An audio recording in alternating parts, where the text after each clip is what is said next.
धाराशिव जिल्ह्यात खरीप 2025 पीक विम्याचं वितरण सुरू झालंय। यातच वाशी तालुक्यातील वडजी इथं अपंग शेतकरी बबन कांबळे यांची मात्र पीक विमा कंपनीनं थट्टा केली आहे। सप्टेंबर 2025 मधील अतिवृष्टी आणि पुरात त्यांच्या शेतातलं सोयाबीनचं पीक वाहून गेलं। आर्थिक परिस्थिती बिकट असतानाही त्यांनी 700 रुपये उसने घेऊन पीक विमाचा हप्ता भरला।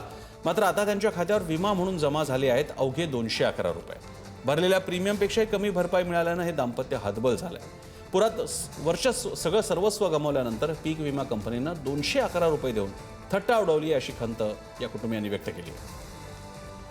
विम्याच्या संदर्भामध्ये एक मोठं रॅकेट सुरू होतं आणि त्या रॅकेटमध्ये शेतकऱ्याच्या ऐवजी दुसऱ्यांनाच पीक विमाचा लाभ दिला जात होता।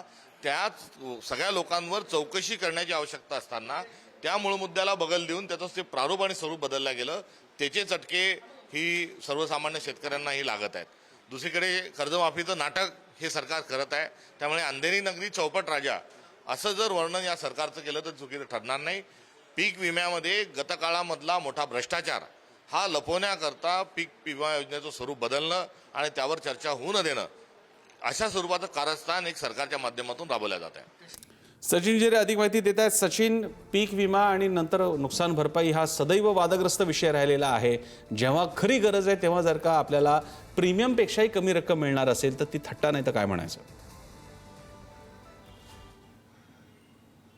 नक्कीच थट्टाच म्हणावं लागेल प्रसन्ना सर, कारण की बबन कांबळे हे दोन्ही पायांनी अपंग आहे आणि त्यांची पत्नी देखील अपंग आहे। सप्टेंबर 2025 मध्ये जेव्हा अतिवृष्टी झाली होती, पूर आला होता, तेव्हा त्यांच्या शेतामध्ये सोयाबीनचं पीक लावण्यात आलेलं होतं आणि तो पूर्ण पुरामुळे सोयाबीनचं संपूर्ण पीक हा वाहून गेला होता। त्यांचं मोठं नुकसान झालं होतं। अवघी 1.5 एकर जी शेती आहे या दाम्पत्याकडे आहे आणि त्या 1.5 एकर शेतीमध्ये सर्व त्यांचं जो काही उदरनिर्वाह आहे तो होत होता। मात्र कुठेतरी याची चुनूक लागली होती की पाऊस जर झाला तर किंवा नुकसान झालं तर आपल्याला काहीतरी नुकसान भरपाई मिळेल या आशेने या बबन यांनी कांबळे यांनी शेतकऱ्यांनी 700 रुपयाचा पीक विमा भरला होता। तो देखील त्यांनी उसनवारी करून शेजारापाजाराकडून घेऊन ते 700 रुपये त्यांनी भरले होते। एवढी हालाकीची त्यांची परिस्थिती आहे आणि ते जेव्हा हा पूर आला होता, पीक नष्ट झाला होता, त्यांना एक दिलासा होता की कुठेतरी आम्हाला या पीक विम्याचे पैसे मिळतील। मात्र जेव्हा आता त्यांच्या हातामध्ये पैसे त्यांच्या खात्यामध्ये जमा झाले ते अवघे